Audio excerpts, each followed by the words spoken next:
This is the Booze Dancing Entertainment Network, and we are all together again for another recording of What We Watch When We Drink, your unofficial podcast of Her Majesty the Queen, Elizabeth II. May she rest in peace. Hello, how are we, boys? God save the king. God save the king. And nobody sing, please. Nobody sing. We are back, and we have a good one tonight. We have a special guest, someone new to our whiskey kinship. Wait. Should I run an intro? Oh, yeah, sorry. I'm sorry. Yep. So, hail to the queen, and let's roll the intro. Welcome to What We Watch When We Drink, a Booze Dancing Entertainment Network podcast featuring lively discussions about movies, TV shows, and anything else that we're watching while we drink our favorite boozy beverages. If you enjoy this show, please subscribe on Apple, Spotify, Stitcher, Google, Audible, and anywhere else you get your podcasts. You can also find us on boozedancing.com, and if you have any questions, comments, show or drink suggestions, email us at boozedancing@gmail.com. We'd love to hear from you. So soothing. So professional. So very soothing. Semi-professional. Well, we have a really special guest tonight. We are happy to invite into our studio from Escondido, California, way down towards San Diego. We're happy to welcome the Southern California market manager for Westward Whiskey, Hector Ramos. Let me bring him in. Good evening. How are you? I'm doing well. Thank y'all for bringing me on. It's been something I've been really nervous and excited for at the same time. Don't be nervous. Don't be nervous. Don't be nervous. No one will ever listen to this and see it. Don't worry about it.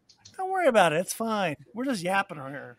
So let's talk just a tad here about you for the moment. How long have you been with Westward? I've been with Westward as the distillery since the 2 years now, coming up in February. We've been around since 2004, but our sales force was just created in 2020. That was like the perfect time to start a sales force, right? But yeah, I came in on February 2021 and been with them since. Were you in the adult beverage business before? My entire professional career has been in beverage. Before Westward, I was with a distributor. So sales is pretty much all I've known and breathed and kind of molded myself into in the industry. But that was with a big distributor, and luckily I'm still working with them through Westward. So it's been nothing but good things on my side. Well, before we get too far along into this, why don't we drink whiskey? We're going to pop open one of these whiskeys that you so nicely, kindly dropped off to my house and sent off to Ange and Mike. Where are we going to start? Quick question. Where is Westward? Westward is up in the Pacific Northwest. Everything we do is out of Portland, Oregon.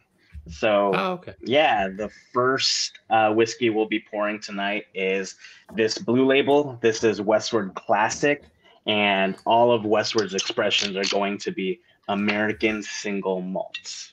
So everybody poured? Yep. Yes, sir. What's the ABV on this? Yeah, so the first one is coming in at 45%. You're drinking 90 proof right now. Lovely. And before we indulge too much, why don't we do a little clink, right, Ange? All right. Yes, gentlemen. Cheers. Cheers, everybody. Cheers.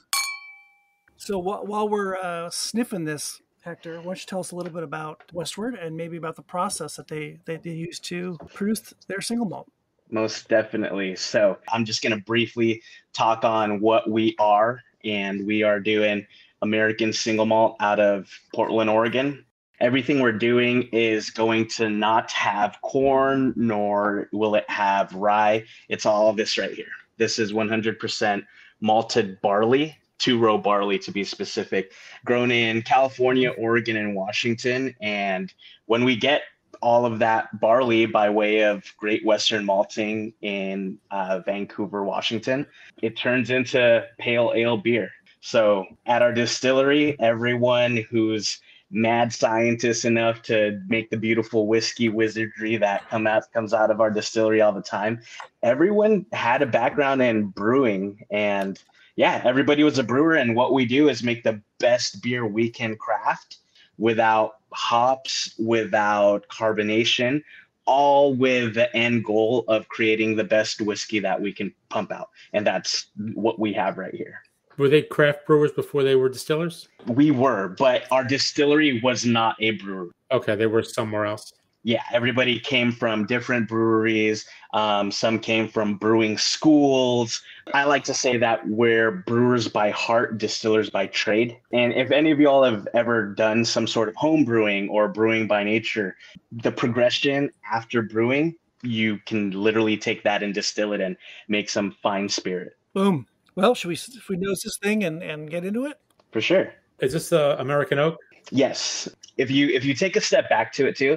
So I know we said that we were brewers, but for Westward specifically, we're using Chico strain yeast. I don't know if that's getting a little too technical now, but basically if you've ever heard of Sierra Nevada Pale Ale beer, yes. They're out of Chico, California, and their strain of yeast 001 is what we're using, and it's kept alive by a brewery in Portland for us, and we utilize that. So from pale ale beer, we go ahead and distill that down 2 times over, and once we barrel it, it's going to be a new American oak, just like bourbons typically are. It's delicious. Yes, that's really good. You get a little bit of the grain on the nose, and maybe a little bit of citrus, and then the flavor. You got a nice grain profile, but there's a good amount of heat. It's really nice. It's a nice balance. How old is the whiskey? Yeah, so everything at Westward is non-age stated. Typically, though, you're looking at anywhere between 2 to 7 years, 3 to 6 years. On average, a 5-year is what is balanced into what we're putting out into market. But everything you were saying, Mike, from that nose being malt forward, a little bit of that grain, and coming through with that citrus, those are all of the notes we're trying to hit every time we're putting out Westward Classic. It's got some spice too. Yeah, the finish is a little short, but it's a nice finish. It really is. As it opens up, that finish will get longer, especially through the other expression. But yeah, that baking spice, for me, it's cinnamon and allspice that's coming through on that. And this is the core item that is the same for all the other items, correct? This is where it all starts. This is the core of what then turns into everything that we're going to be tasting. So honestly, if you'd want, you don't even have to rinse out your glassware. As soon as you're done with this, you could pour straight into the other and you won't have any off-putting notes coming through because it's all built off of this. All right. That's the base. Yeah. Nice. It's got a good hit of cinnamon. I was actually at Westland about 4 years ago. Westward, sorry. Westward. And that probably happens a lot, doesn't it? Well, and then don't forget that, there's Starward too. I know. And it gets a little confusing. I'm in all 3 of those. They're all wonderful, by the way. They are, yes. I was at Westward, and I was just taken back by the amount of activity in such a small distillery. It was crazy. So my question, because this is 3 or 4 years ago, it felt like you guys are on top of each other. And I wondered at the time, and even more now, where's all the barrels stored? Is it all on site? Yeah, so we're out of Portland. We're on the southeast side of town, in between the freeway and the train tracks. We're right there on Distillery Row.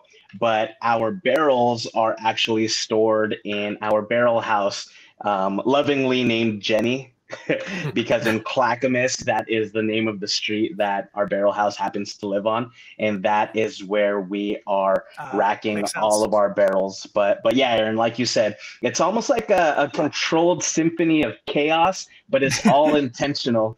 Angelo and Mike, if y'all are ever up in Portland and you haven't made your way out, and Aaron, if you make your way back out there, I'd love to give y'all the red carpet treatment out there. But we're continuously expanding. We've got more fermenters coming in now, and we've just installed a new bottling line. But for the moment, everything is still hand bottled, hand labeled. And once things are up and running, hopefully that goal is to really amp up the production that we're trajecting towards. But yeah, for the time being, 3,000 gallons worth of beer are brewed on one side, and then it goes over to the distillation side to make 5 barrels of what we just poured. But well, our first whiskey here has been really delicious. I enjoy it. I've had this one many times, and it's a great starter whiskey, right? It's really good. Gives you the idea of what's going on there. When you say a starter, you mean a starter for Westward, not training wheels whiskey. No. It's a little So- more than How a you- training day. This is the DNA for everything else they do, right? Right. And that's the beautiful thing too. We've been around as a distillery since 2004, so our training wheels are way taken off.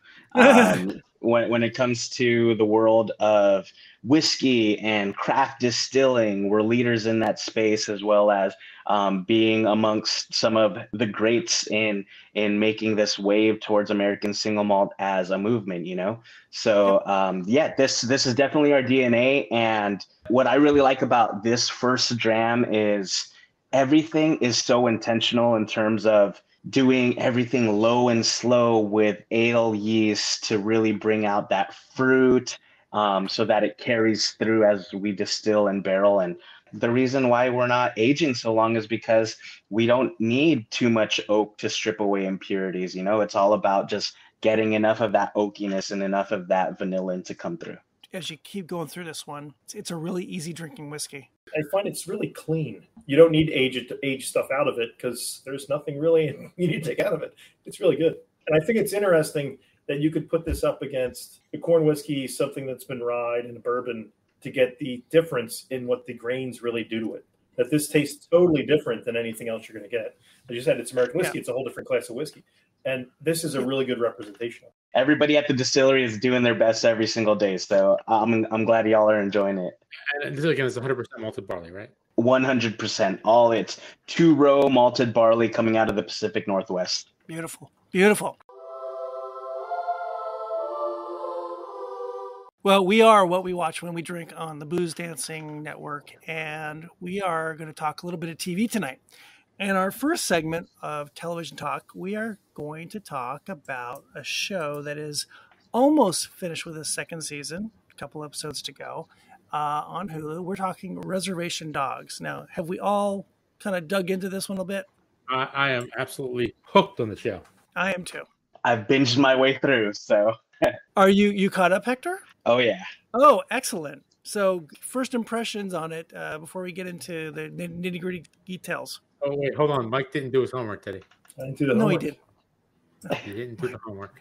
Mike, while we're talking, you can kind of catch up. At least I didn't fall asleep during class. 20 hours of TV. Ouch. You know what? Hold on a second. He's going to the green room. He's going to the green room. Boom. Bye. This is like the crap scene from A Bronx Tale. Into the bathroom. Into the bathroom with you. You, coffee cake face, Jojo the Whale, all into the bathroom. Jojo the Whale? And no, you're not Jojo the Whale. You're going in with Jojo the Whale. Sorry, we digress.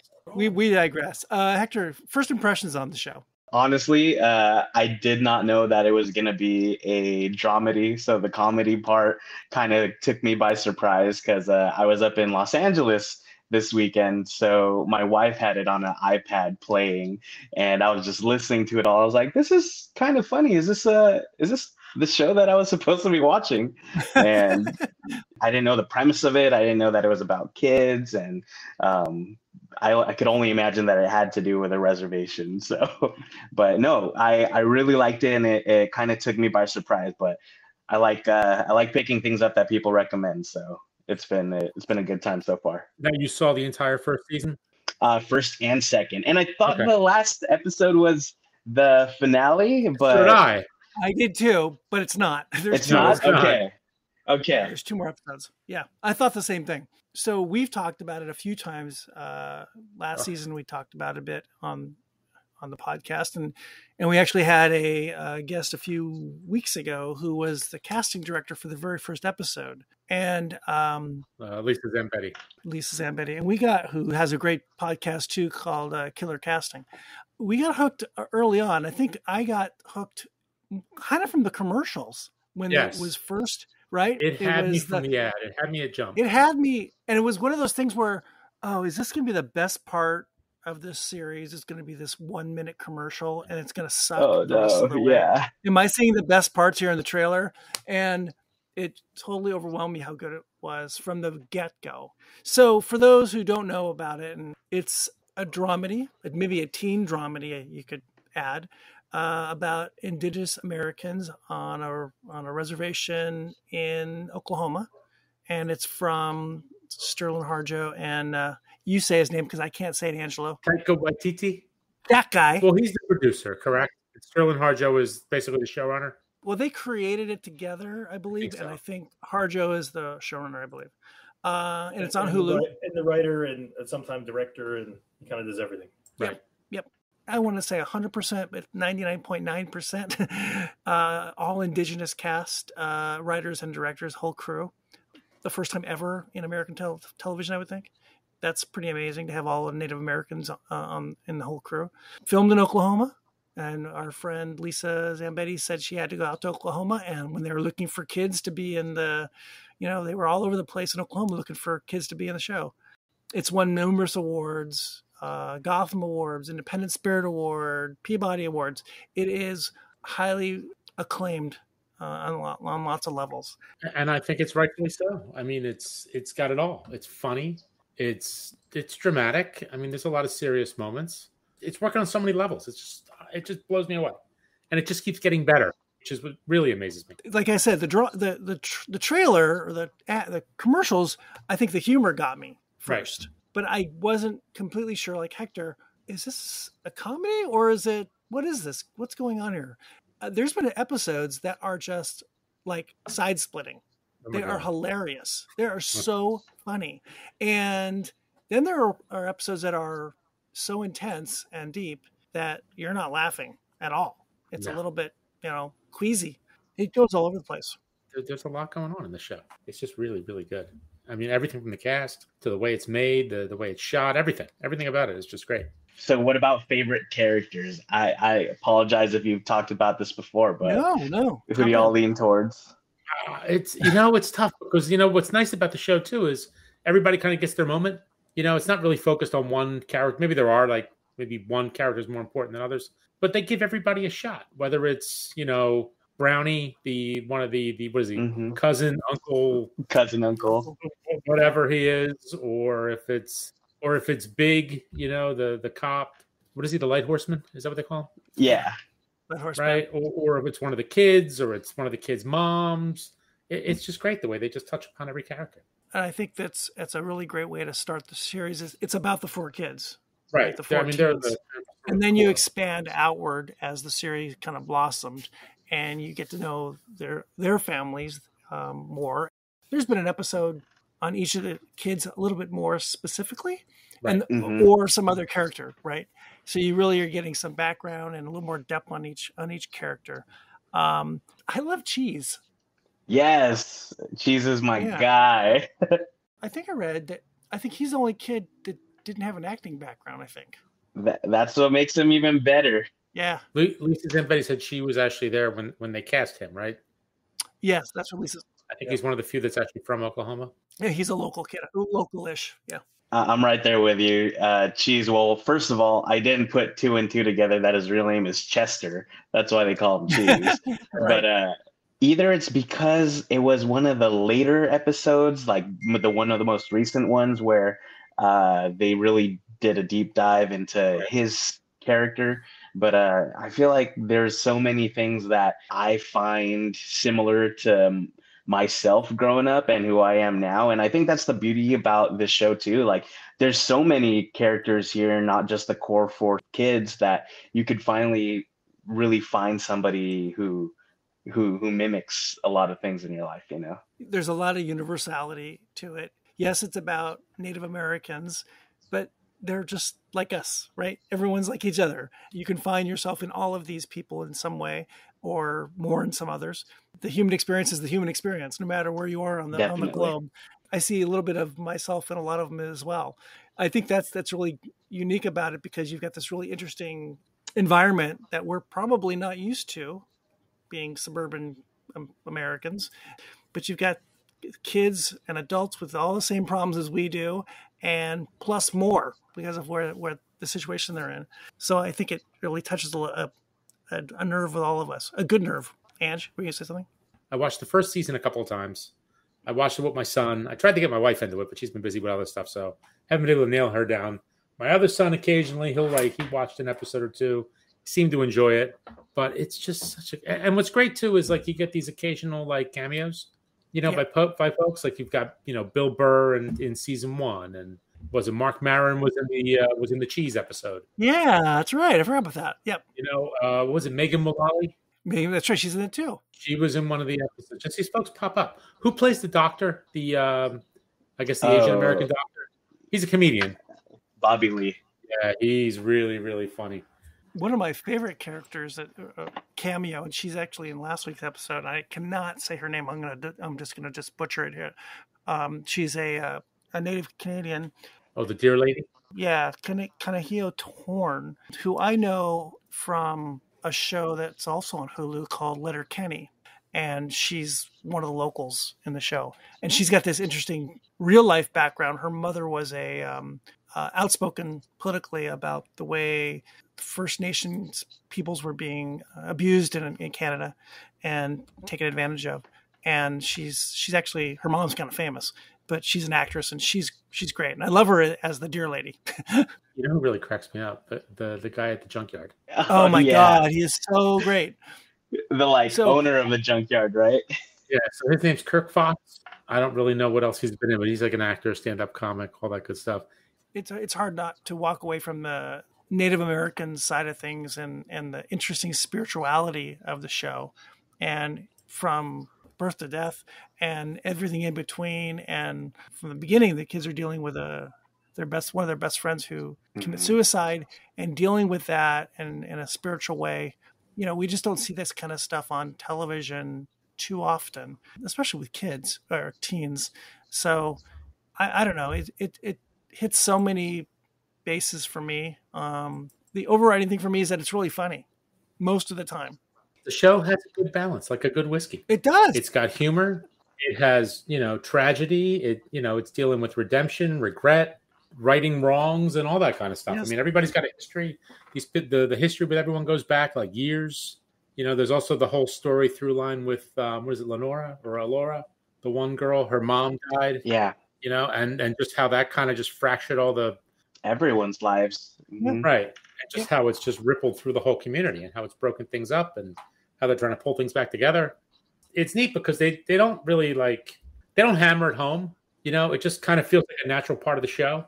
It's like, this isn't the teen suicide episode. It's all stuff going on in the background, and it kind of bubbles to the surface and goes away. And, they move past it, move through it, whatever they need to do to get, to move on to the next thing. My youngest and I watched Reservation Dogs together before she went off to college again. And we started watching a show in the summer while she was home. And it starred, I think the actor's name is Zahn McLaren, who plays Officer Big. Yeah. And he plays, in this other show, he plays a cop also on a Navajo reservation in 1970s New Mexico. And it's a murder mystery kind of thing. He is just a great actor. He looks so familiar, like I've seen him before over the years. He's just so good. He's really good at being a cop, actually. He's good at being a serious cop role, and he's good in a humorous cop role. He's really good. And that was called Dark Winds. Dark Wind. I was going to say Big Wind. Dark Winds. Yeah, I think it was AMC. I think it was right after or before Better Call Saul, I think. Right. Yeah, it was sometime over the summer. Yep. So another one to check out. Well, I'm glad we turned you on, Hector, to this. Does your wife like it? She does, but she's one of those where, if she's watching something, she definitely can't be doing anything else. So when she knew that I had to get through an entire 2 seasons, she was like, I'm going to leave that to you. so she probably had an episode in, but yeah. It moves fast, though. I mean, you could blow through a whole season in one night. It's only 25-minute episodes, right? Yep. Yeah, roughly. Yeah, they're pretty intense. As we're recording this, I think I said we're here on September 20th. I believe there's 2 more episodes. I think one tomorrow night, I believe. Or when is it come out? Thursdays? And then, so we got 2 more weeks and it's done for the second season. So very excited to see where it's going to go. I don't know if it's been picked up for a 3rd season. I hope so. Anyway, so we give it a thumbs up here at boozdancing.com. Huge thumbs up. Huge. We'll move on now to another whiskey from Westward. Hector, where are we going on our next one? everybody at Westward, I said we were brewers before we were distillers. So the next pour is going to be the little gray label, and that is our stout cask. This could be Mike's wheelhouse. Mike, do you like stout beer? He loves stout beer. He's body shaming again. What, stout? Calling you stout? I'm JoJo the Whale. Now I'm stout. Come on, man. You hurt my feelings, man. Ouch. You have those? Deep down underneath all the layers. Yes, our hearts are about 3 sizes too small, much like the Grinch. Now, All right. So are we all poured up on this? is this cask? I assume you get these casks externally. So it's a barrel trade. What we do is the first whiskey is going to be New American Oak, lightly charred, and then our whiskey goes into the barrel for about 3 to 6 years. This is what is the result of that. These empty casks are then rolled over to about 40 different breweries in the Pacific Northwest. And I have one example of it here. Ooh. This is the Abyss by Deschutes. And, you know, Deschutes is the shit. You know, that's what people have said, and that's what people always say. So we're glad to be one of their partners, because full transparency, the Abyss is an annual release. So they're pulling from different distilleries, and our yields aren't going to be enough for what they're doing with this beer, right? But this is just one example of an imperial stout. We work with different styles of stouts, but one thing through and through is that they're all Pacific Northwest breweries. So Deschutes gets our barrel. This goes into barrel. Most stout beers are going to be laid in our cask for about 9 months before they're ready to roll off. And then once that is rebottled, what happens to our casks is they come back to us, and we take the first whiskey we had tonight, dump it back into those barrels, and a year and a half later, you get this. Wow. So 18 months from here to here, same whiskey, original Westward barrels to then stout seasoned.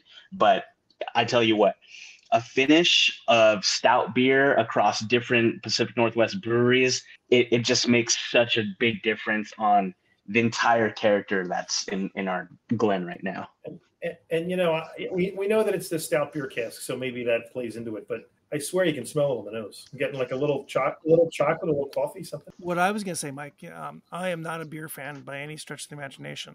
And one of the things I don't like about beer cask whiskey is that it smells like beer. Here is just a hint. I don't think it's overwhelming at all. But I do get those chocolate notes. And that's the beautiful thing about Westward, Aaron. When you think about it, we're beer first.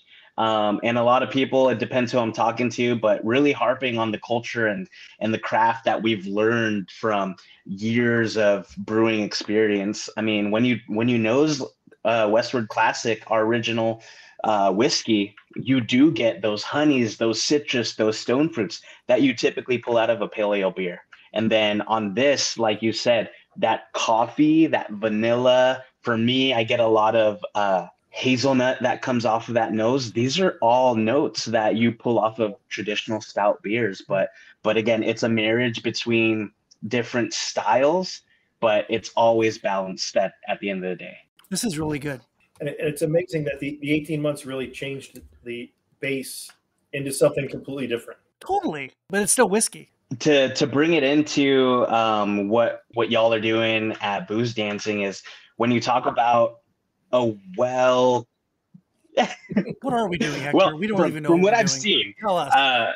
you all definitely see when the writing is really good, because there's all of these. Yes, there's cohesiveness, but there's also a through line that's carried that really draws you back, right? And for me, I think it's that malt characteristic, and it's not malty grainy, but it's malty coffee that you find within each of our expressions.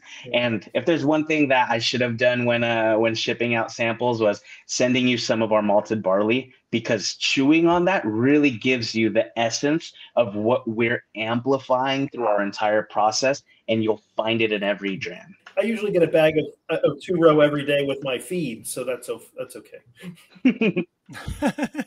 I didn't get a lot of like the stout on the nose, but in the taste, it really comes through like a light chocolate note. Nice. You know, it's not overpowering. It's not like it's not dominant.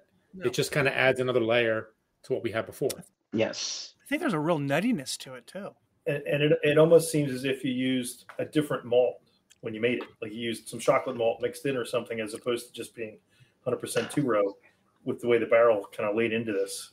It's still all high pale malt, and the beauty of it is, again, since we're working with so many breweries, some breweries put out heavy chocolate imperial stouts, while others put out drier stouts where that nuttiness really does shine through. So it's honestly all because of our master blender, or our lead blender, Miles Monroe, and his team. It's literally him and Otis putting things together, and under Chris Sean, our master distiller, his guidance. Like, it's that small team that is so in tune to what every single bottle of produced Westward should end up tasting like, that we're able to take all of those ingredients and put something out that's so consistent. Do you guys do any single barrel programs? We do. So every single barrel that is pulled out of Jenny is going to be from Otis and from Miles. And there are so many delicious single barrels that are just looking for the right home. So if you're ever in market or find one in market, Westward single barrels are so different from the core range. Like there's so many single barrels that are out there just to be out there, but we're so intentional with what we're putting out. So we'll move on now. This is boozdancing.com podcast. What we watch when what we drink when we watch. What we watch when we drink. We watch when we drink. When we drink. It's so many damn W's. That's the problem. It's like Westward. Two more W's to make me crazy or to make me wazy. So we can talk a little bit about things that we have watched now. This is always a fun segment for us, Hector, because Angelo and I have a problem because we watch too much TV. Not so much Mike. And we just kind of ramble through all the things that we can remember that we've watched since we spoke before. Since you're our guest, what have you watched recently that you've gone through and really liked, or made an impression on you, or that you hated? Well, what do you like typically? I mean, are you like you like sci-fi, fantasy, comedy, drama, or are you like a mix of everything as long as it's good? Yes, so I like a mix of everything. It doesn't have to be good, but it does have to keep my attention. Most of the shows that I've watched come by way of recommendation from friends and family, especially my little sister and her boyfriend. So most recently I finished The Bear, and being in the industry that I'm in, it hits a lot harder to home, even though I've never been in the back of the house. I've never been like strictly in the restaurant industry, but I'll tell you what, I feel for every character on that show. So but yeah, that's one of the latest things that I watch, and I hope they get it back out. That was a great show. I've seen it a couple times. So, because like I'm working from home, so I've got a TV in front of me. When it's a little slow, I just pop it on and just let the thing go. That's beautiful, and I admire that, because I can't watch things a second way through, especially when it comes to TV series. Like my wife can watch Friends on repeat, and once it's one and done, I'm kind of okay with moving on and finding something new. It's hard for me to go back only because there's so much other things to watch. I will pick out an episode here and there. I've watched that. Is it episode 7 of The Bear, where it's just the one shot? Oh my God, that super stressful episode. Oh, I love that episode. Wait, it was a one take shot? It was all one take. I think they did like 3 takes of it. Yeah. And then they just got it right. Yeah. What? All one shot. Those are long episodes too. Now, I got to tell you, my wife started watching that show with that episode. Oh, God. And walked away not liking the show. My daughter and I told her, start from the beginning. That's not the show. Was that the one where cousin gets stabbed in the butt? Oh, my God. That was hysterical. Cousin! That was it, right? Okay, now that you said that, I could see it being literally one camera take. That's amazing. And just the technical side of making a shot, that shot is insane to think about. It's just crazy. in such a small space, even though it's on a set. Our last podcast, we talked about the Hunt for Red October and working on a quote unquote submarine, and how difficult that is to live on a submarine, and how difficult it was to shoot a lot of the scenes in a makeshift submarine on a set. It's got to be difficult to do that little 20-minute scene, 15-minute scene, one camera. That's crazy. People flying around. What I really loved about the show too is like much like the Hunt for Red October, they just throw you in the middle of the action. They don't explain anything, and you just kind of pick it up as you go. A day in the life. It's a baptism by fire. Have y'all ever been in a kitchen? I've worked in restaurants. I've never worked in the actual kitchen, but I worked as a busboy and as a waiter and all that kind of stuff. So I saw the lunacy. So you've walked through it. Oh my God, it's crazy. I was about to say, so being in where I'm in right now, it doesn't happen too often. But when I was in distribution, sometimes if there was a misorder or a mispick, or somebody needed an emergency delivery and it's during operation hours, sometimes I'd have to dolly things in through the kitchen. And I'm a big guy, so I can only imagine the tight spaces that these camera rigs are running towards. So that's amazing. Back of the house is absolutely bananas. I used to work at a restaurant in Philly, and it was pretty big. It was a Cajun restaurant. Okay. Magnolia Cafe, and the restaurant was like, it went pretty deep. The front was on Locust Street, and it went all the way to the back. The bar through to the next like the next alley, and it was probably I think 40 tables maybe. And I would work like Friday or Saturday nights, and then I'd work brunch. It was absolute lunacy. Absolutely. Dang. The waiters were crazy, and all the waiters were like, they all worked at they went to Philadelphia College of Art, so they were all like artsy fartsy students. They were nuts. They were just like, there'd be like a half bottle of wine. They'd grab it, they'd start pouring it off, drinking the whole time. It was absolutely bananas. Absolutely. Man. Oh, it was brutal. But still, it was a fun job though. When you're 2021, it was great. I don't think I want to do it now. No, too stressful. Hector, anything else you've seen recently that you... So these you may not think are really like notable shows, but All American, The Rookie, and Bel Air are 3 shows that I've watched this year. And I don't consume a lot of like series, but my sister got me onto all of those. I don't know that I know of any of those 3. Yeah, for sure. So in a quick nutshell, All American is a story of a football player who grew up in Crenshaw, but then having to move and play in Beverly Hills to have basically escape the hood to better his future. So, network is it on? Good question. All American, Netflix. Okay. Really? Okay, got it. And that sounds cool. The Rookie is a cop show. It's Nathan Fillion, right? I believe so. Oh, my wife watched it. Yeah. Yes. So yeah, just a second take on life. Somebody who he's older, right? Yeah, and then makes his way up through the rookie program of the LAPD, or is it? I believe it's LAPD or NYPD. I think it is. And then Bel Air is a refresh of Prince of Bel Air, and it's more of a dramedy, but more intense, I think, right? Oh, for sure, like way more drama than comedy, but it still has those like one-liners that pop in. Is the character supposed to be from Philadelphia? Yeah, and they like dive into the backstory a little bit more too. Okay. And what have you consumed? It's a long list. It's a long list. A lot.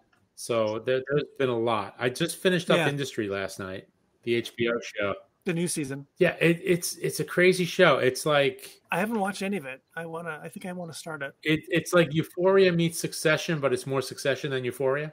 And it gets a little crazy. And I'm not going to pretend to understand all the finance gobbledygook that's going on, because I just don't. I don't know. So it's in the finance world. Yes. The first season starts off that it's basically a bunch of new recruits at this company called PurePoint.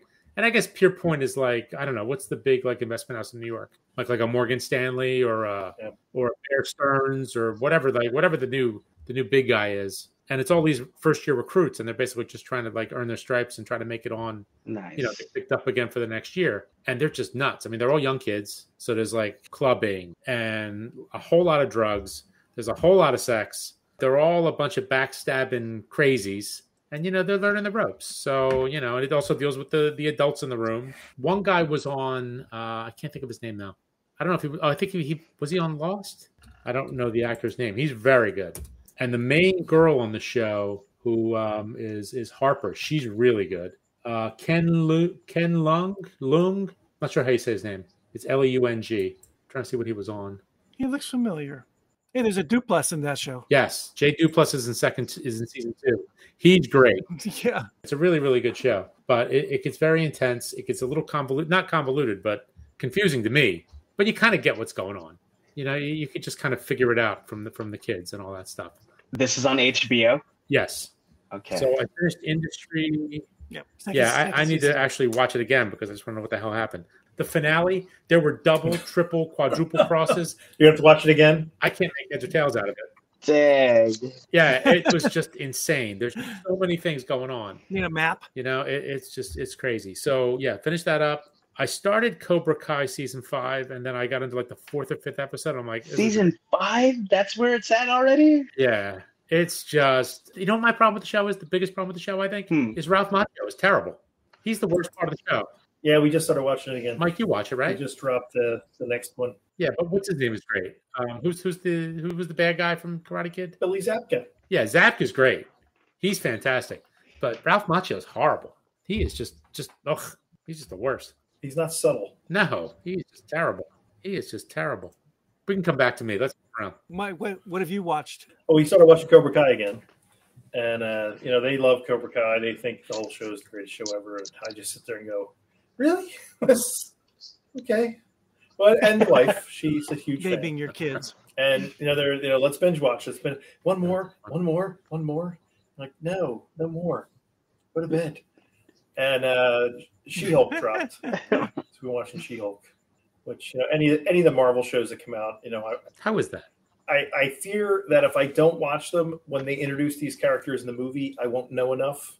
So it's like this is like the pre-reading till the movie starts, because they're all supposed to be in the new Avengers.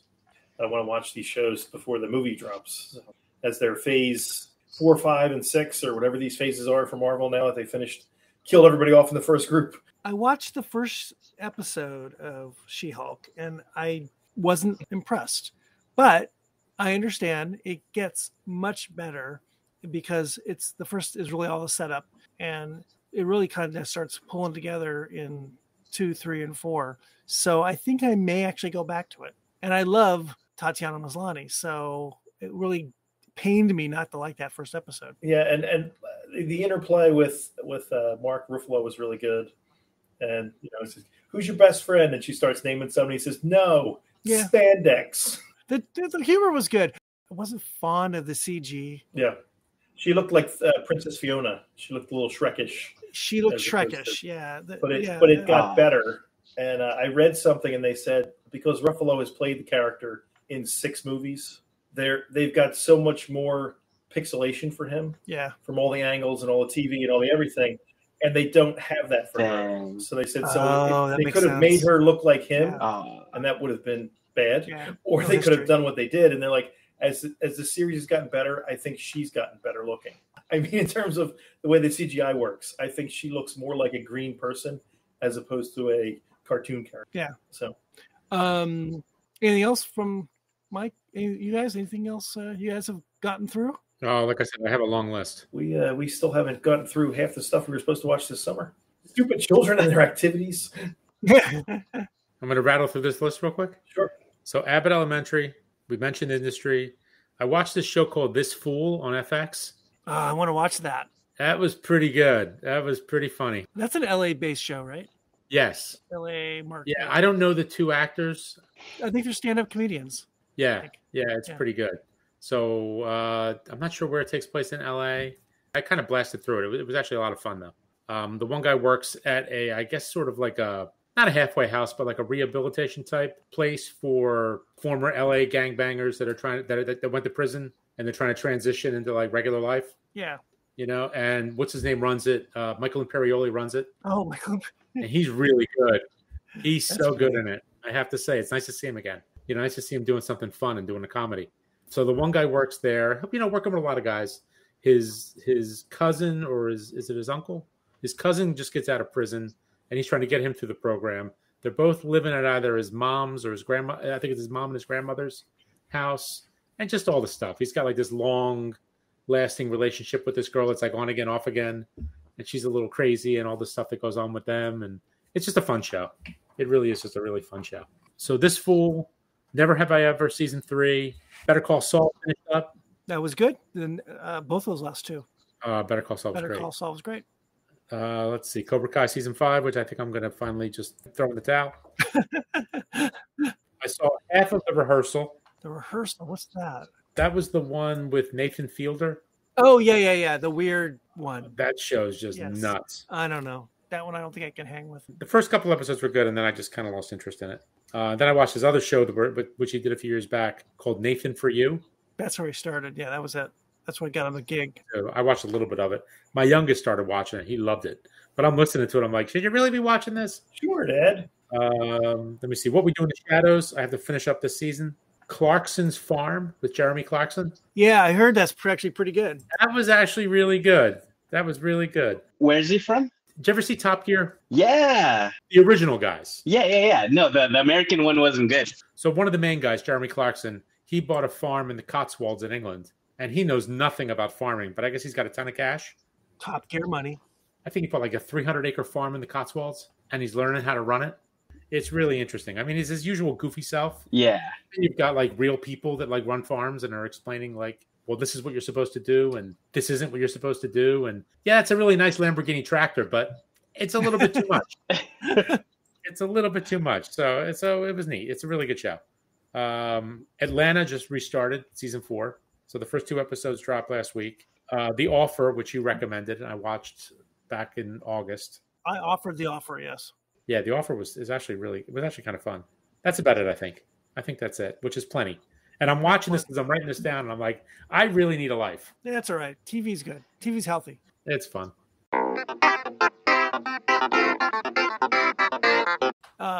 I'll kind of whip through a couple things that I watched. I just finished Entrapped, and this goes back to a previous guest of ours, Greg Swartz, who did the Water of Life. Hector, you know the Water of Life movie? Oh, is this the Iceland show? Yeah. So Greg was a guest on our show Nice. a couple years ago, right? And he recommended a show on Amazon Prime, or whatever it's called, Prime Video, called Trapped. And it was a show in Icelandic noir. Is that the genre? And about this little town in like weird little bay up in the north part of Iceland. And it's a cop drama show. And everyone gets trapped because of the weather in this bay while they have to solve a crime. And it's all in Icelandic. Just the setting of it's just amazing. And then there was a second season on Prime. And then out of the blue, like 2 weeks ago, this thing on Netflix shows up called Entrapped. Not Trapped, Entrapped. And the lead character, this big burly guy with a big beard, the head cop, he's in there. Wait, is this the same show? So somehow Netflix got it from Amazon, and it's like, I don't know, 3 or 4 years later, and picks up on another crime to solve. It was a little more cop-ish on this season, and less about where they are. Do they have the first series also on Netflix, or is that still on Prime? That's a good question. I did not notice that. Okay. Good question, though. I don't know if it's on Prime anymore. So anyway, I really liked it because I like that his name is not pronounceable, but he's actually been in a lot of American shows as well. I just finished Umbrella Academy. Speaking of comic book shows, Umbrella Academy season 3, and that was odd, interesting. I watched Paper Girls on Prime, which I understand just is not being picked up for season 2. And I think that's based on a graphic novel, I believe. And about 4 girls in 1990s suburban Detroit, Cleveland. and on what's the night before or the night after Halloween? Is that Hell Night? And some crazy outer space thing happens, and these 4 girls have to kind of figure out how to survive and save the world. It was good. Never Have I Ever. Angie mentioned that too. That was season 3, I believe. Mindy Kaling's kind of look back at her high school years. What's funny with that show is I really shouldn't like it. No, you shouldn't like it. But then you get sucked in and you get wrapped up in this nonsense, and it's just so good. It's such a good show. It's got this Mindy DNA, and I can see her in that character and how she probably grew up, in some suburban area and probably being ostracized for being an Indian American and trying to be popular when you're not popular and trying to be smart, but you don't want to be too smart, and dealing with all the high school crap that you got to deal with when you're a high schooler. It's just a nice slice of American life in a Heinz 57 sludge of people at a school. It was fun. By the way, her other slice of life, of her own life, is called Sex Lives of College Girls. That's it. That's her her college years. And I think the second season of that's coming out. And the girl who's sort of her in this is a girl who wants to be a comedy writer. And she's kind of trying to get through college and all the craziness in college and trying to be on like the Harvard Lampoon of the school that she's at. Also another show I shouldn't like, but really did. Yeah, I did too. I thought it was funny. I thought it was really good. Going back to that Entrapped. So the lead guy is Olafur Dari Olafsson. Look at his IMDb. He's been in a lot of stuff. He was in The Tourist. Remember that one with Jamie Dornan? Yeah, he's in The Tourist. He was like the killer, right? Yeah, he's really good. He's huge. He is not a small person. So he's like 6'2". He's got to be, what, 280, 290? Oh, at least. Big he's guy. A massive guy. He's really good, though. He is so good in Trapped, whatever the hell that is called, whatever, depending on which network you're watching. Stranger Things season 4. It's a while ago, but I got through that. Actually, you saw it too. It looks like. I enjoyed it. It was good. It's weird seeing these kids growing up. Thoughts? I'm sure this isn't gonna sit well with a lot of people, but Dustin's not my favorite. Yeah, me too. There's just something about him that it's annoying as hell. Yes. But I did respect them towards those last episodes. The kid that they brought in who played guitar, I don't remember the character's name. He was great. I watched a show that came out in 2 sections on Netflix called The Beauty Queen of Jerusalem. It was an Israeli show and goes back and forth amongst, 2 or 3 different eras in Israel from the 1920s to the 1940s when the war is starting, and back and forth. And you're following this family who are Sephardic Jews. The guy owns a shop, and dad was a merchant. He's a merchant, and everyone's getting along in the 20s, and the father dies. And this kid has to take over the shop with his kind of mean old mom. And they're kind of well-respected business people. And then the British are kind of taking over the area, and it gets ugly. This guy gets married to, he's sort of forced into a marriage by his mother. And ultimately they have these daughters, and it becomes about the daughters a little more than more or less. And it goes, and you see the daughters grow from little girls up to adult, and it's really good drama. One of my Israeli friends didn't like it because he said the dialect wasn't accurate for that era of time. The guy that stars in the lead in Schnitzel, and another Israeli show, is the lead character in this show. And the only other thing I want to bring up is I watched 80% of the Taylor Hawkins tribute concert about a month ago live from Wembley. An amazing live concert. And it was streamed live on various places, YouTube, MTV, Paramount. Foo Fighters put it together, and they had people from all over the musical world come and play with them. And it was a really great tribute to Taylor Hawkins, and ending with Paul McCartney. And it was just a great show. And they are going to do it again, not as large of a show, I think in 2 weeks here in Los Angeles at the Forum. So good tribute to the late drummer of Foo Fighters, Taylor Hawkins. So That was a lot of TV. It's probably that much of what we really watched. For all of you at home, that was my fingers getting really close together. We're going to move on to whiskey number 3. What's behind door number 3, Hector? Pinot Noir. Oh, Pinot. I like how the labels sort of match the what's going in the bottle. Yeah, that's cool. We try. 2020 was a big year for Westward. Aaron, you have a few of our heritage bottles. I got the t-shirt. See, you've got the t-shirt, I've got the hat, and if you notice, this is not our branding, so marketing would not be happy with us. Yeah, I think even my Glen is old too, but these bottles, the way our entire brand is conveyed, just looking at the original, it's totally embodying what our story is. And it just happens to look good too. I mean, we come from brewing, so that right there is a brewer's hawk on our label. This is a natural bird that flies around fields of barley, protecting it from pests. And when you look at the actual cut of our entire bottle, that's our water source, the Cascade Mountains. And yeah, the colors, we've got them pretty good. And this is a great whiskey to dive into with having all that said. Just remember, we're coming from the Pacific Northwest. So this right here is paying tribute to what really put Oregon on the map, which is Pinot Noir grape as a wine varietal. And this is us working with vineyards, about 14 of them now within the Willamette Valley. And these are family friends who are part of our whiskey club. We're part of their wine clubs. And these aren't like huge wineries, but some big names out there are Bergstrom and Suzer. And what they're doing is, when you look at Pinot Noir red wine, this is going to be aged in French oak barrel. And these barrels, they're going to be used for about 3 vintages to age their Pinot Noir wine. And after 3 vintages, that's about 6 years given.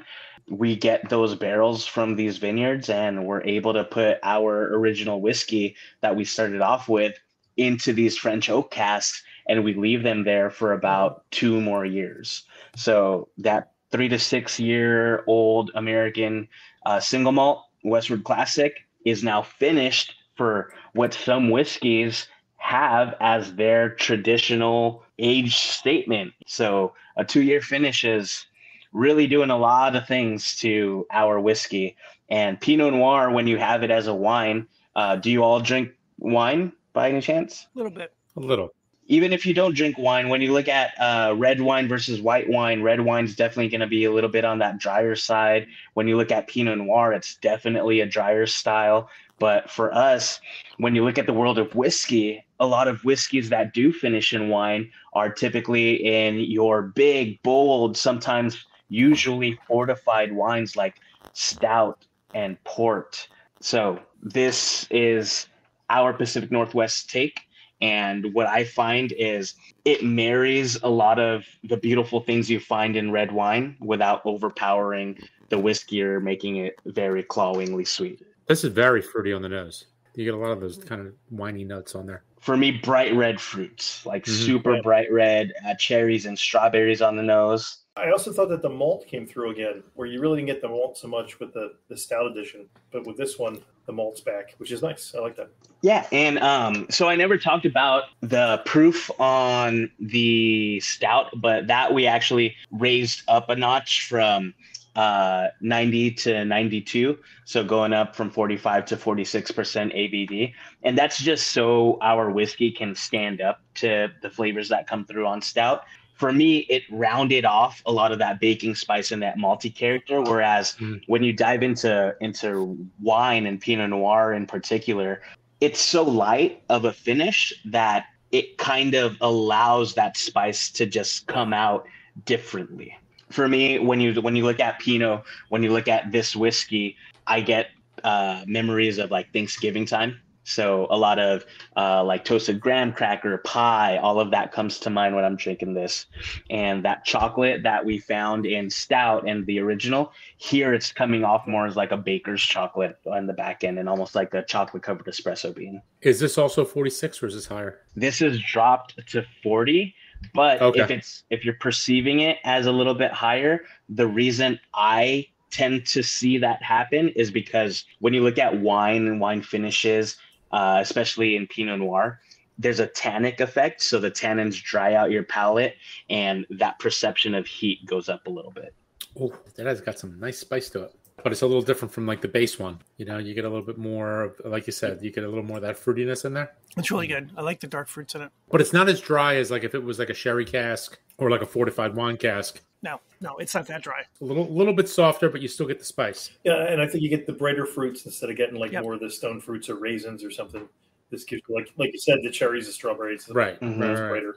Yeah, but it's not as much. Where you get those other, if you get like the port pipe or you get one of the sherried ones, you get a whole lot more of that.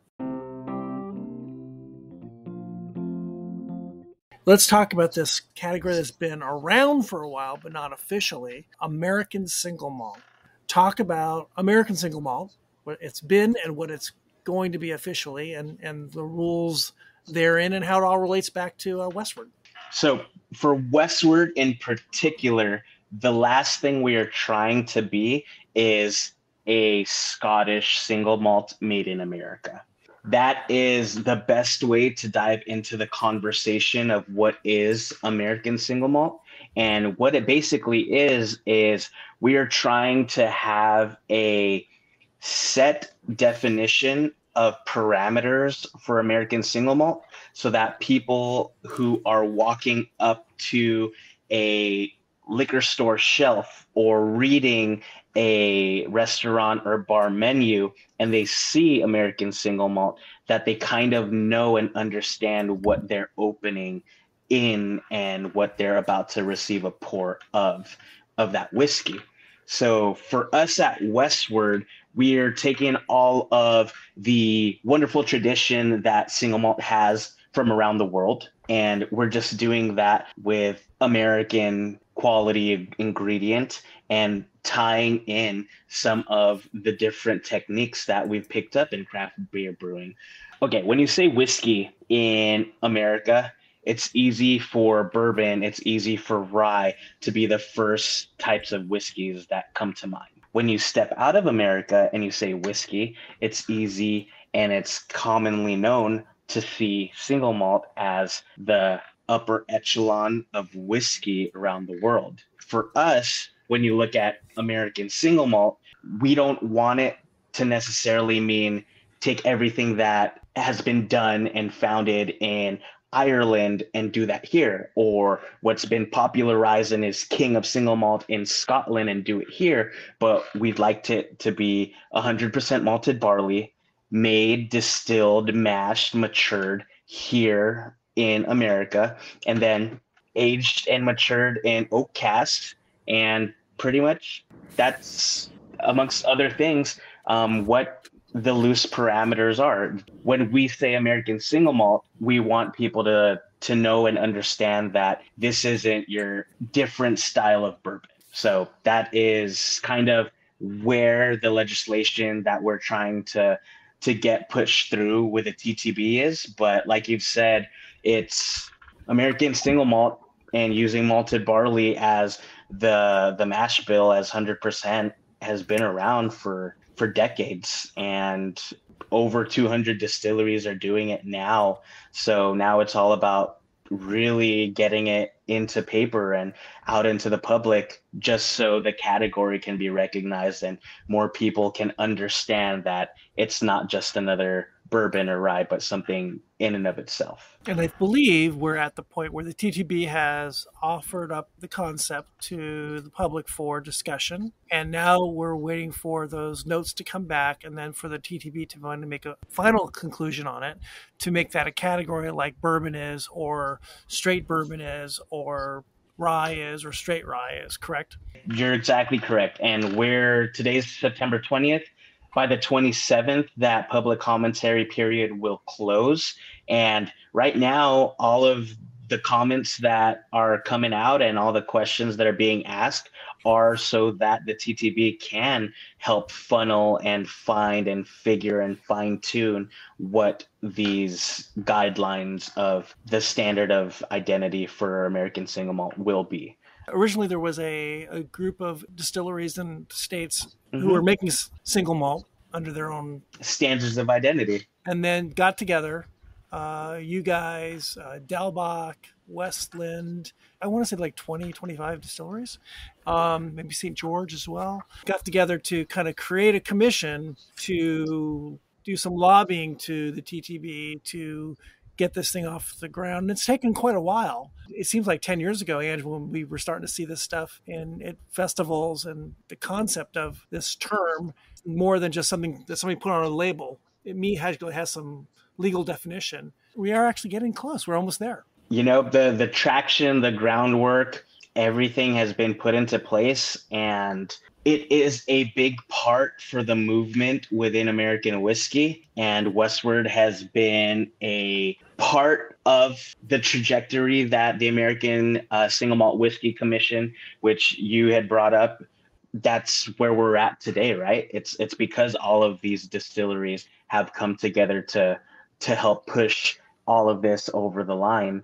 But at the end of the day, I only see positives in it. If the American single malt category comes to fruition, fingers crossed, then it's only going to be the floodgates opening to the possibilities and to the public and everyone flocking towards figuring out what American single malt is. And that can only do well for brands and distilleries like ourselves. But for us at Westward, though we've helped lead this and we're pushing forward for it, at the end of the day, we just want to make the best whiskey we can make. So this can only help us, and we're hoping that it happens. It's really nice that we've seen this over the, whatever it's been, how long this has been going on, 10 years or so. These independent distilleries working together toward a common goal. It's kind of rare when you see that in industry. Trust me, we've got message boards and Slacks and all of these discuss boards. So when you look at the world of distilling, it's very competitive. But at the end of the day, if somebody has a question, we're more than happy to answer it and help it, because there have been times when we've all first started distilling, right? And we had questions. So that's what mentors and friends are for. But at the end of the day, we're in it to build a brand, right? So that's great. Well, let's move to our last kind of category, which we kind of crossed over from our previous one a little bit. Hector, do you have anything that you're in the midst of watching? We're watching House of the Dragon and Only Murders in the Building. I got to get back to that. I got to get back to it too. Did you watch season 1? Yes. So I've watched all of them as a third-party watcher, not on the couch with the main people watching. So it's my wife and her sister, and they bond over that. So every time I'm able to just like sneak in and pop my head in and get through an episode. That's how I've been consuming that one. We didn't start season 2 yet, and I'm looking forward to it. And I heard it's actually really good. We love season 1. It won me over.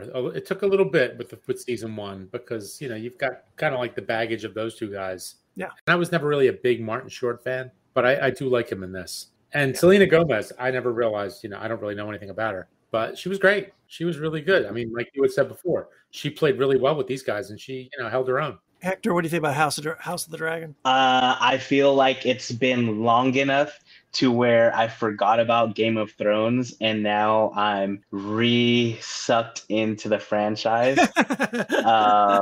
It's funny. I was talking to my sister-in-law, and I was like, you know, I wonder if House of the Dragons uses the same theme music as Game of Thrones. And then she looks at me and she's like, of course it's the same. I was like, oh, it's just been that long that I don't even remember what the main score was. It is so funny you said that. My wife and I were watching an episode a couple of days ago, and we had the discussion about whether is it exactly the same Or if you laid them on top of each other, would they sound a little different? We kind of think that this one's a little bit different in places, the opening sequence. And we've seen the Game of Thrones concert tour a couple of times when it was out during the last series. So there's a lot of similarities. It's very funny you brought that up because I think it's a little bit different, but it's close. It's really I'm hoping close. it's different just by a little bit, so that way I could win this debate. Yeah, I'm sure if I Google it or throw it on YouTube, somebody's done the overlay. Are you watching the Rings of Power on Prime? No, but my mother-in-law is. Funny story. So my wife and I met in college, and she was in love with Lord of the Rings, and I never saw a single one of them. So I made sure to binge the entire franchise. No, just so I can have something to open with. Nice. But things these ladies let us do, right? But yeah, no, I've heard really good things about the Rings of Power, and that's on Amazon Prime, right? Correct. It's interesting because I think I like Rings of Power, whatever it's called, the Rings of Power, better because it's funnier. It's got more humor to it. House of the Dragon is so goddamn serious. It's all politics and of everything, and it's so dramatic. Rings of Power, it's kind of fun. It's kind of light in a lot of ways, but in that Lord of the Rings kind of way. So I think I'm watching them both, but I think I like that one better. It's funny. My whiskey mind and sales attitude turned on when you said that. And honestly, I think the first thing that came to mind was comparing the Westward expressions to each other. Like at the end of the day, they're all really good whiskeys, and Rings of Power and House of the Dragon are very good series. So comparing them against each other versus just throwing yourself in and enjoying it, That's funny. We'll bounce around a little bit, but what I'm watching at the moment also, and I know, Ange, you are too, on Apple Plus, is Bad Sisters. Oh, I love that show. Right? It's really good. It's so good. It's so fun. It is a, what's her name? Sharon Horgan. Sharon Horgan. It's an Irish-based show about 5 sisters. Can't remember now. 4? 5? 5. There's Eva, Becca, Ursula, Gracie, and Bibi. You are actually scary that you know all those 5 names. Can you name the 3 daughters on Petticoat Junction? Billy Joe, Bobby Joe, Betty Joe. Oh my God! Hey, well done. Well, that's because he went back to his youth. Oh, come on! Youth. My youth too. That was my youth. That's such a good show. It's in a lot of ways it's a kind of a classic way of TV making today. You set up a premise, and then each episode kind of analyzes one character and their connection to the bigger story. And something we never used to watch in old TV. Everything was linear and forward, never linear and backward. And this show bounces back and forth to look at each character and in what their connection is to the bigger picture. It's very funny. It's very dramatic, and it also has looking at these 5 sisters are all a little bit different in where they are in life. It's really good. It's not even really a murder drama, right? I don't even think about it as crime drama, but it is. I just love the drone shots of them just driving along the road. Oh my God, the drone shots are great. Like Trapped/Entrapped. The beauty of the show is so much a part of it. Seeing the coastline of Ireland is just gorgeous, and seeing the coastlines of Iceland, it's the same thing. Yeah, I agree. Those drone shots are great. A couple things I have on my list. I'm watching Legacy, the true story of the LA Lakers on Hulu. Oh, I got to get to that. How is it? It probably could be more critical. I mean, it feels like the Lakers are promoting this thing or made it themselves. It hasn't gotten totally delved deeper into some darker topics. As deep as I think a regular documentary would have, but it's still really interesting. I've learned a few things, and as much as a Laker nerd as I am, I've actually learned a few things myself. And a little side note to that is that the Showtime Lakers, the '80s Lakers, just had a reunion in Hawaii, and they got a lot of the players back. Pat Riley came, and they actually were running through drills in Hawaii somewhere. And there's pictures Lakers have posted pictures on Instagram, and James Worthy on Twitter posted a bunch of pictures. It's great. And these guys are all 60 plus. Yeah. Did they have an orthopedic surgery team on hand? There's a picture of Kareem. There's a picture of Kareem. Kareem is 75 and he's taking skyhooks. It's dang, awesome. that's cool. Great. in Magic, running the break, and Magic is a little heavier than he was, 30 years ago. But it's great. And Riley running practice, and it looks like they're really running a practice. It's pretty cool. And I'm watching Archer season 12 or 13 on Hulu. That's just started a couple weeks ago. So that's my little list of ongoing or what I'm watching. Mikey, what are you watching? Well, all my NCIS shows are coming back on, so I got to watch those again. Oh, look at you! It's endless fun. Fall season is here. It's here, and Cobra Kai. We were 3 episodes in. I think there's 10 in the fall, so we got a bunch of those left, which I'll be stuck watching. I don't know. So that's the fall television season's here. Got a lot to watch. It is here. Plus, I might actually have some fall baseball here for the first time in a long time.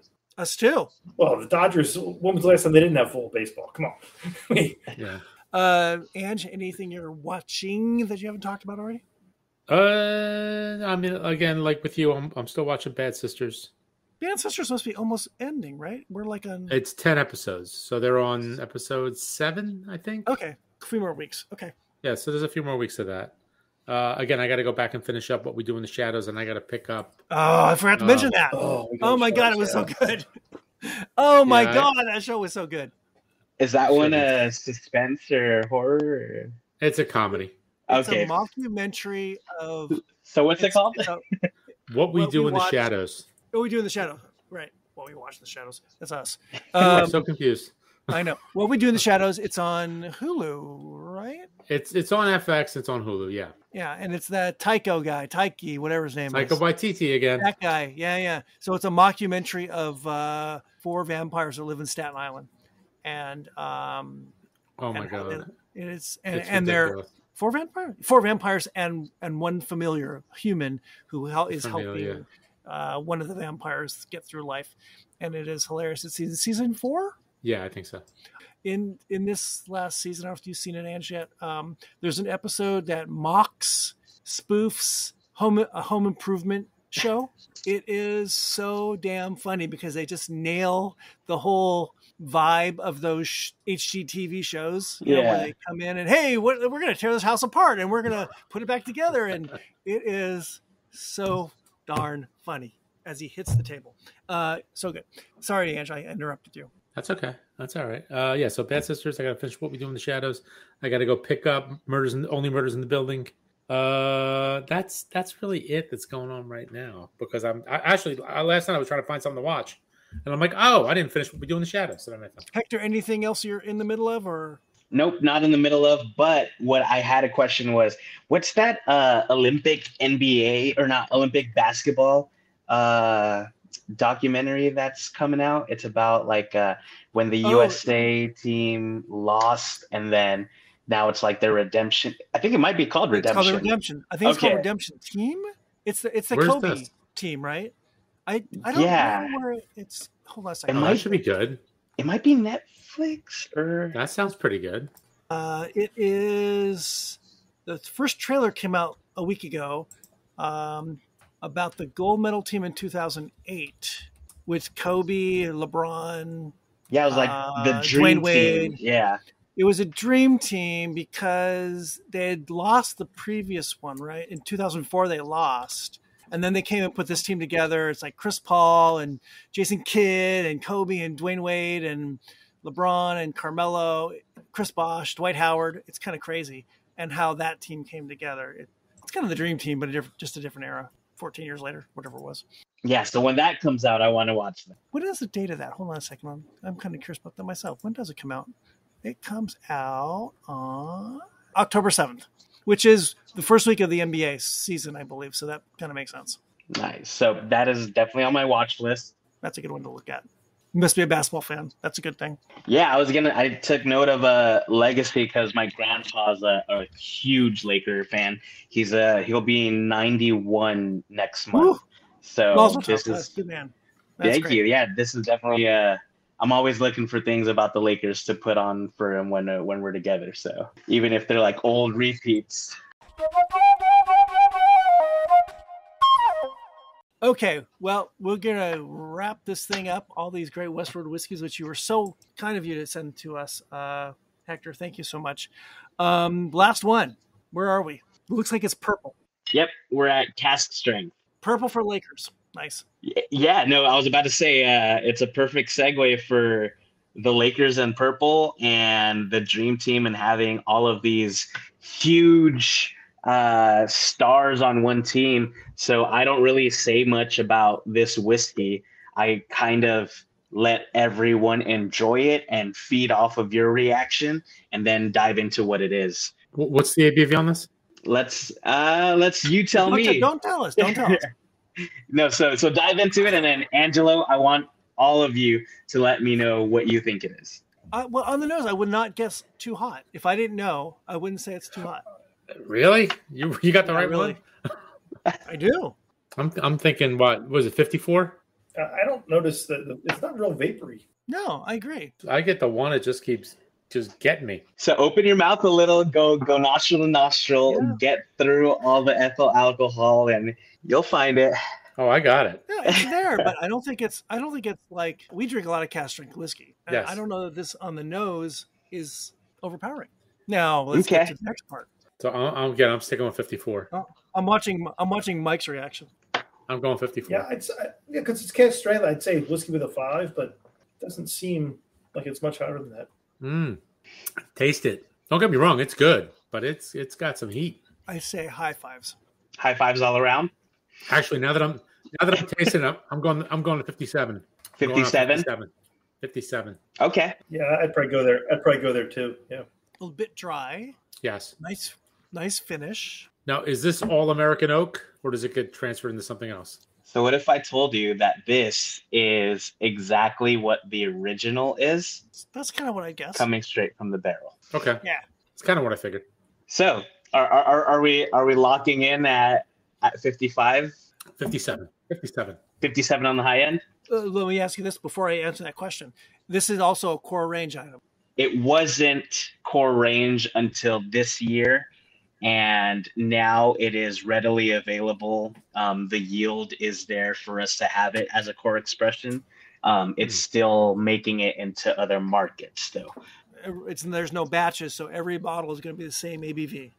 Mm-hmm. Okay. I'm going to say it's whiskey with a 6. Okay. Ooh. So we got 6, whiskey with a 6. We got a 5.7 on the board. The second one was just as hot. I think it might be whiskey with a 6. I'll go 59. Price is Right rules? Split the difference. Price is Right rules. Price is Right rules. Closest without going over? Mike got it. Oh, Really? Mike. This is 125 proof. Ooh, 62. Wow. 2.5. Yep. Hey now. I wouldn't guess that, No, neither would I. which is great. It's got a nice mouthfeel, too. For me, the biggest thing that I get here compared to the classic is more of the oak is pronounced, and that chocolate malty flavor is now coming very forward with a hint of tobacco smoke. And yeah, this is, again, non-age stated, 3 to 6 years, new American oak, lightly charred. So when you look at cask strength, that's also not a defined term, right? So Right. for us, our entry into barrel is 124.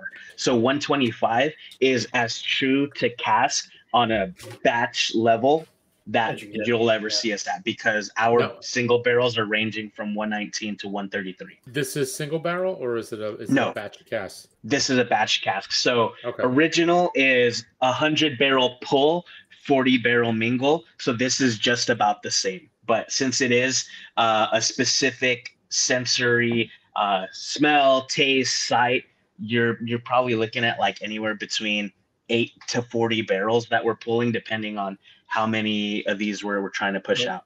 This is what turns into classic, what turns into, or what goes into the stout barrels, what goes into the French oak barrels to make that Pinot Noir finish. So this is literally the heart and soul of Westward, and it's what we were thieving out of the barrels back when, Aaron, whatever batch number you have on your kitchen counter, this was probably very damn close to what those were before it got proofed down. This is really good. It's good. It's got like a malty, almost like lightly chocolatey finish. And a little drier.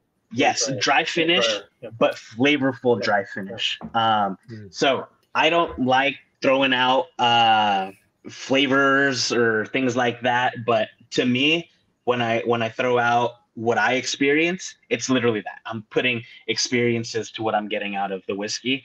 And for me, if I take a Cheerio and a piece of baker's chocolate and a shot of whiskey, that's what I'm getting out of this. That's good.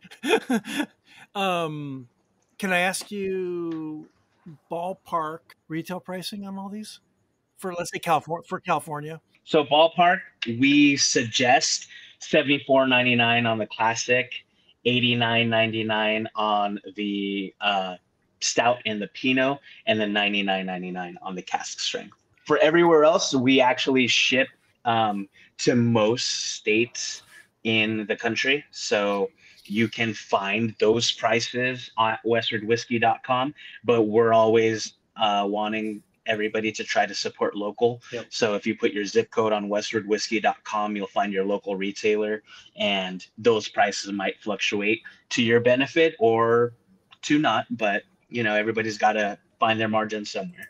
I bet Benash has this, Mike. Oh yeah, That is really good. It's I like delicious. that. That's nice. What's been your favorite tonight? This one. I like this one, and I think I like the Pinot cask also. yeah. I'd say this one, and the stout. I really enjoyed Yeah, the me stout. too. Yeah, not that I didn't like the other ones, but I mean, if you're asking me to pick and choose, I kind of like the Pinot because it's a different take on a wine cask. You know, it's not overly dry. It's got, like you said, a lot of like ripe fruit, like a lot of, you know, I just like the fruitiness of that one. And this one's really, really good. I like this. This is fun. Yeah, I got to tell you, Hector, I'm seeing you guys more on the shelves in places, which at least in LA. So either you're doing your job or it's all working, because I'm definitely seeing Westward on shelves in bars and in retail.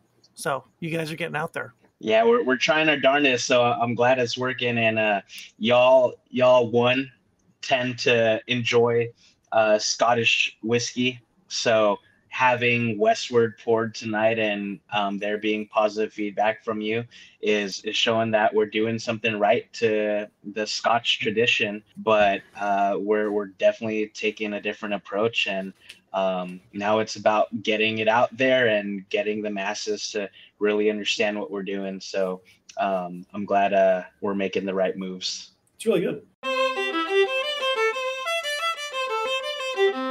Well, Hector, we can't thank you enough for coming on to What We Watch When We Drink. Thank y'all for having me. Yeah. And staying on, we've gone long again. We run long again, and only because one of our threesome here took a little nap. It's okay. It was a good day.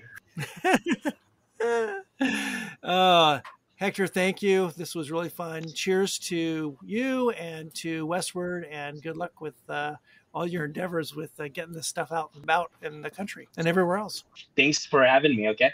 Oh, thank you. Yeah, Cheers. cheers. Thank you. Cheers, sir. Cheers, Hector.